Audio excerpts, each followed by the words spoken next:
Quels sont les business en ligne, les activités digitales que tu peux faire quand tu es maman?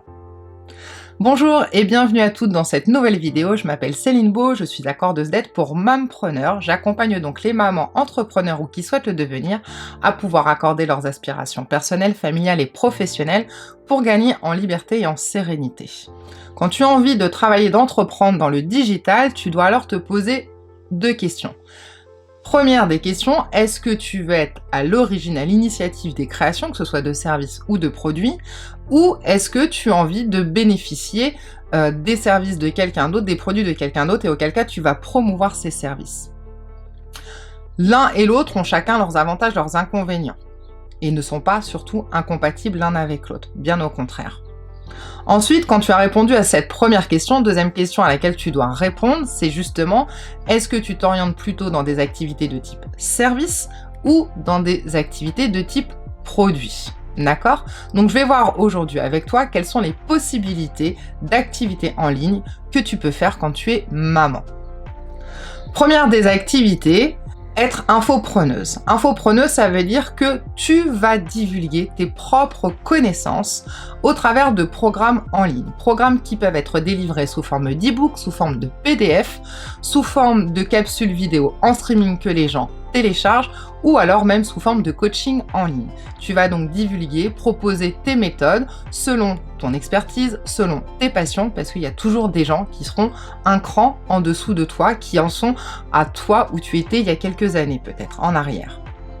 Le gros avantage de cette activité, c'est que une fois ton programme créé, eh bien en fait, tu vas pouvoir automatiser complètement et donc en gros, tu n'as plus rien à faire, juste à bien faire tes pages de capture de vente, à glisser tes liens sur tes réseaux sociaux et après, ça tourne tout seul. Deuxième activité possible, c'est monétiser la création de contenu. Ça veut dire quoi? Ça veut dire que tu peux tenir un blog et le monétiser. Tu peux avoir une chaîne YouTube et la monétiser. D'accord? Tu peux être sur Instagram et monétiser aussi ton contenu. Donc ça demande du temps pour se mettre en place, pour avoir le retour sur investissement, mais c'est une activité possible. Tu peux avoir des podcasts, tu peux avoir pas mal de choses. D'accord? Deuxième donc activité. Troisième activité, tu peux devenir community manager. Community manager, ça veut dire quoi? Donc là, il faut que tu fasses une formation bien spécifique. Ça veut dire que c'est toi qui vas être en charge de gérer les réseaux sociaux pour des entreprises ou des grandes boîtes. C'est-à-dire que c'est toi qui vas gérer la publication, la création de contenu pour leur compte Instagram, pour leur compte Facebook, peut-être pour une chaîne YouTube. Donc, tu gères les contenus, tu les publies, c'est toi qui réponds aux posts avec une stratégie commerciale et de communication que tu vois avec ton client. Cet avantage, donc c'est pareil, tu peux avoir plusieurs clients, plusieurs comptes à gérer et tu le travailles de chez toi. Activité suivante, le e-commerce, c'est-à-dire avoir ta propre boutique en ligne. Maintenant, il y a plein de sites qui te le permettent, qui sont beaucoup plus faciles d'accès et donc c'est là toi qui vas vendre donc tes produits, soit que tu achèteras, soit tes propres créations, pour pouvoir les revendre. Et donc pareil, tout passe par un site web où les gens vont aller commander et toi, tu vas envoyer suite à leur commande les produits commandés.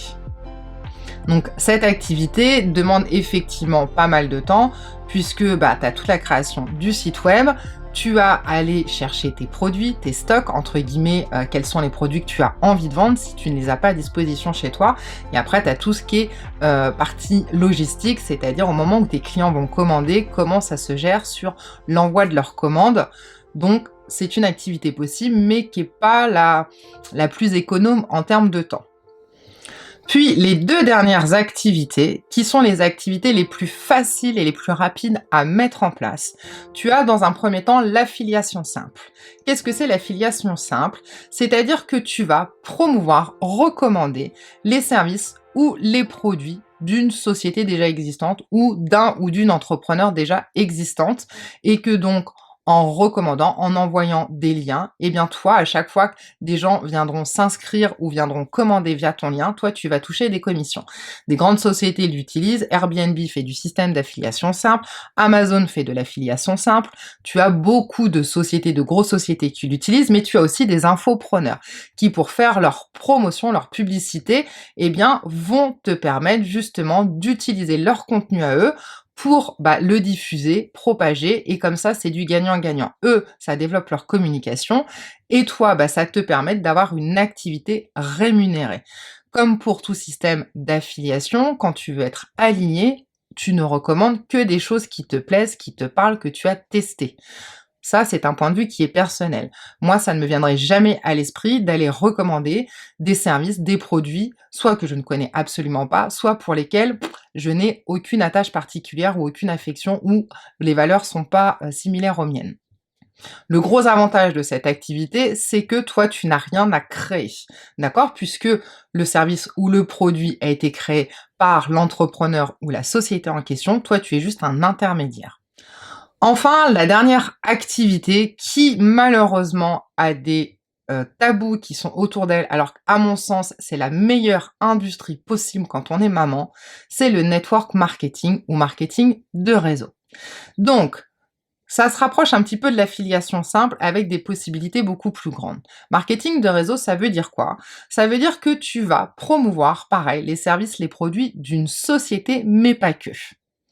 Tu vas donc être à ton compte, tu vas donc avoir tes fichiers clients, mais tu vas avoir aussi cette possibilité de pouvoir travailler avec des collaborateurs ou des collaboratrices, et donc de t'entourer et de bénéficier d'un réseau beaucoup plus grand et de revenus beaucoup plus conséquents.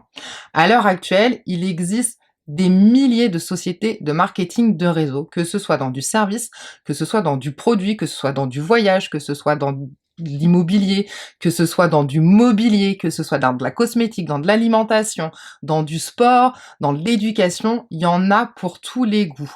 Donc si ce genre d'industrie t'intéresse, c'est obligé que tu trouves ton bonheur. Les systèmes de rémunération et de commission, en fait, n'ont pas de limites. Les seules limites dans ce genre d'industrie sont celles que tu te fixes toi-même.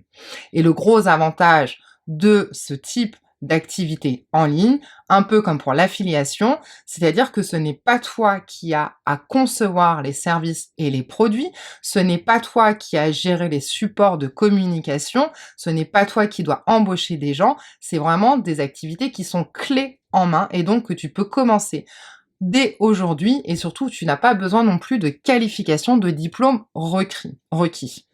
Donc, une fois de plus, je t'invite à aller cliquer dans le lien sous la vidéo, comment devenir une entrepreneur libre, abondante et alignée, dans lequel, justement, moi je fais la promotion d'une plateforme d'apprentissage en ligne, parce que, comme je disais, on ne recommande que des choses en lesquelles on croit, que de projets dans lesquels on a la même vision. Et moi, l'éducation, l'apprentissage, de pouvoir devenir une meilleure version de soi-même, c'est quelque chose qui me parle énormément puisque c'est ma mission de vie.